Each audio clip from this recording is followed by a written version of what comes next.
Assalamualaikum warahmatullahi wabarakatuh. Nama saya Sinta Damayanti dari kelas Pendidikan Ekonomi angkatan 2021 dengan nomor NPM 009. Pada kesempatan kali ini, saya membuat video ini untuk menyelesaikan tugas saya pada mata kuliah yang saya tempuh di semester 4 ini, yaitu Hukum Bisnis. Pada kesempatan ini, saya akan membahas materi mengenai Organisasi Perdagangan Internasional atau World Trade Organization. Untuk yang selanjutnya, kita akan beralih ke slide berikutnya. Baik, pada materi kali ini saya akan membahas mengenai peranan WTO atau bisa disebut World Trade Organization. Apa sih WTO itu? WTO merupakan pemegang hak dan kewajiban menurut hukum internasional, yaitu dengan kedudukannya sebagai organisasi internasional. Dalam artian ini, Indonesia sebagai anggota resmi World Trade Organization berhak mengadakan kerjasama dan perjanjian perdagangan internasional dengan negara-negara anggota lainnya, yang termasuk Amerika Serikat, Jepang, dan Cina, dengan mematuhi prinsip-prinsip hukum dan prinsip dasar sistem perdagangan internasional. Kerjasama tersebut dilakukan melalui kesepakatan kemitraan komprehensif Indonesia-Amerika Serikat. Implementasi WTO yaitu untuk mengidentifikasi masalah-masalah maupun hambatan-hambatan dalam keanggotaan WTO, mengawasi praktik-praktik perdagangan internasional dengan cara keanggotaan WTO, yaitu dengan meninjau kebijakan perdagangan negara anggotanya melalui prosedur notifikasi, memberikan bantuan teknis, dan juga sebagai forum dalam penyelesaian sengketa. WTO juga merupakan sumber hukum internasional, yaitu dalam artian bahwa WTO merupakan pemegang hak dan kewajiban menurut hukum internasional, yaitu dengan kedudukannya sebagai organisasi internasional. Hal tersebut wajib diakui oleh negara anggota. Dengan memperoleh status tersebut, maka diharapkan WTO dapat melaksanakan fungsinya sesuai dengan amanat dalam perjanjian WTO. Agar fungsi WTO dapat dilaksanakan secara independen, maka kepada WTO baik secara organisasi maupun pejabatnya serta perwakilan negara anggota memperoleh hak istimewa dan kekebalan yang wajib diakui oleh negara anggota. Dalam ketentuan WTO, terdapat beberapa perlakuan istimewa bagi negara berkembang, seperti negara yang melalui preferensi negara berkembang. Prinsip ini memperbolehkan diberikannya preferensi khusus bagi negara berkembang untuk melaksanakan kewajiban ketentuan GATT akibat kondisi kemampuan ekonomi yang sangat jauh dibandingkan negara maju.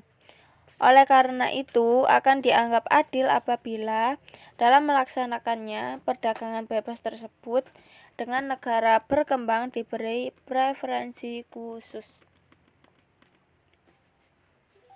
Lalu yang selanjutnya, bagaimana sih implementasi WTO dalam perjanjian perdagangan internasional yang ada di Indonesia?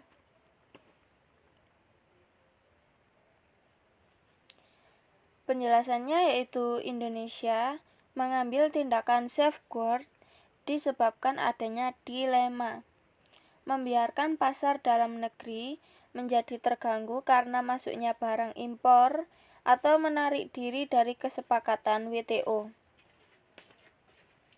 Safeguard bertujuan melindungi industri dalam negeri terhadap lonjakan impor yang dilakukan secara fair tetapi merugikan industri dalam negeri. Namun, pelaksanaan safeguard ini perlu pengawasan yang lebih ketat agar negara lainnya tidak dirugikan. Sistem perdagangan bebas ini menunjukkan pentingnya perlindungan atas kepentingan nasional dengan kerangka melindungi pelaku usaha nasional, seperti perlindungan industri, dan bagaimana menentukan arah pembangunan ekonomi nasional melalui perangkat hukum nasional yang responsif, baik secara internal maupun eksternal, agar kepentingan nasional negara berkembang tidak dirugikan. Suatu negara ini dapat melakukan reservasi terhadap ketentuan aturan-aturan WTO. Lalu, bagaimana sih upaya WTO menanggapi kepentingan dari negara berkembang?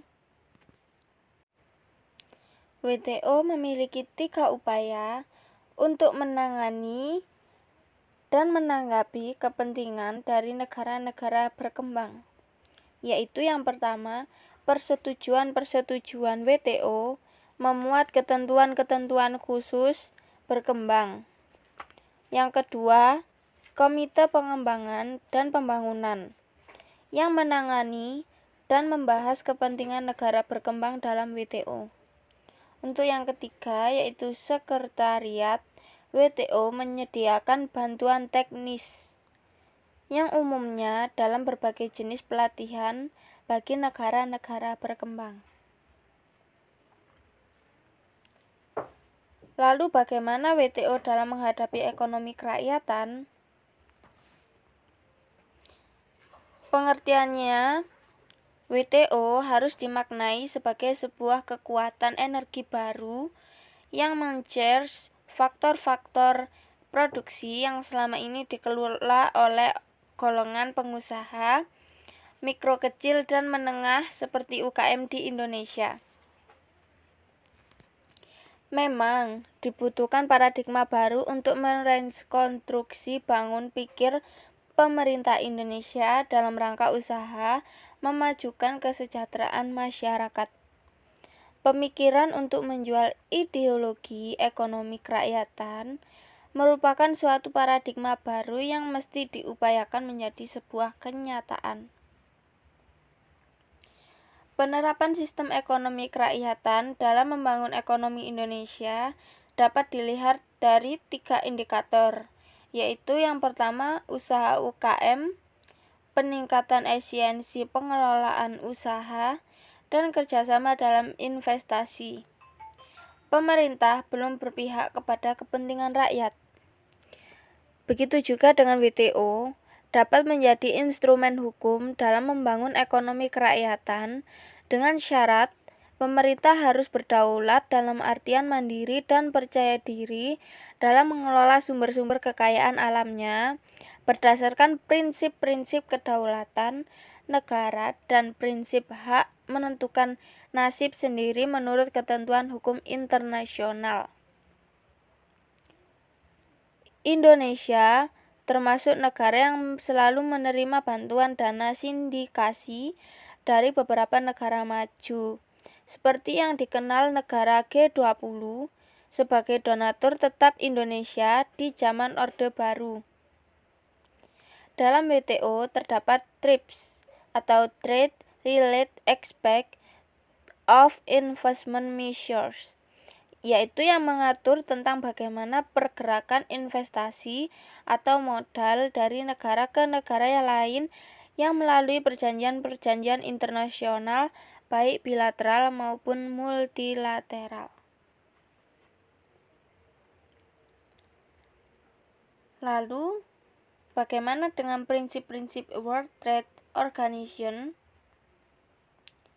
Perjanjian-perjanjian WTO sangat luas dan kompleks sebab menyangkut berbagai bidang seperti tekstil dan pakaian, juga termasuk pertanian, perbankan, telekomunikasi, belanja negara, standar industri, undang-undang sanitasi dan keamanan makanan, serta perlindungan hak kekayaan intelektual dan sebagainya.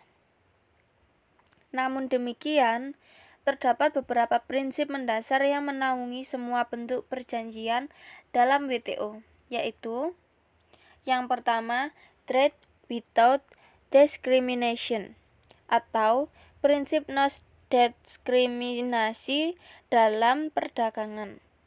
Ini dibagi menjadi dua, yaitu most favored nation. Dalam perjanjian WTO, semua negara diperlakukan sama. Artinya, negara-negara anggota WTO tidak boleh melakukan diskriminasi terhadap mitra dagangnya dan tidak boleh ada perbedaan perlakuan antara produk domestiknya dengan produk impor. Yaitu prinsip yang kedua, national treatment. Dalam prinsip ini, produk lokal mampu atau produk impor harus diperlakukan sama. Prinsip perlakuan sama dengan produk nasional ini meliputi bidang jasa, merek, dan undang-undang hak cipta dan hak paten. Serta yang kedua yaitu trade negotiation, atau mencapai perdagangan bebas serta secara bertahap melalui negosiasi. Dalam prinsip ini, mencapai perdagangan bebas dilakukan secara bertahap melalui negosiasi. Menurunkan hambatan perdagangan merupakan langkah nyata dalam mendorong perdagangan ini. Prinsip yang ketiga yaitu predictable atau dapat diprediksi. Dengan adanya stabilisasi dan prediktilisasi bagi dunia usaha, maka iklim investasi dapat mendorong terciptanya lapangan pekerjaan. Untuk prinsip yang keempat yaitu promoting fair competition, atau mendorong persaingan dagang yang adil. Dalam prinsip ini, persaingan dalam perdagangan dapat diterapkan secara adil. Untuk prinsip yang kelima yaitu encouraging development and economic reform, atau mendorong pembangunan dan pembaharuan ekonomi bagi negara miskin dan berkembang. Artinya, sistem WTO dapat membawa kontribusi bagi pembangunan dan pembaharuan ekonomi bagi negara-negara berkembang. Baik, kita ke materi yang terakhir yaitu kesimpulan dari yang kita bahas dari tadi, yaitu pengawasan WTO belum sepenuhnya terlaksana dengan baik karena masih didapati kebijakan-kebijakan perdagangan Indonesia dan Amerika Serikat saling bertentangan, serta tidak efektifnya penerapan prinsip-prinsip hukum maupun prinsip dasar sistem perdagangan internasional dalam keanggotaan WTO. Jadi itu materi yang bisa saya sampaikan dengan tema WTO. Saya ucapkan terima kasih.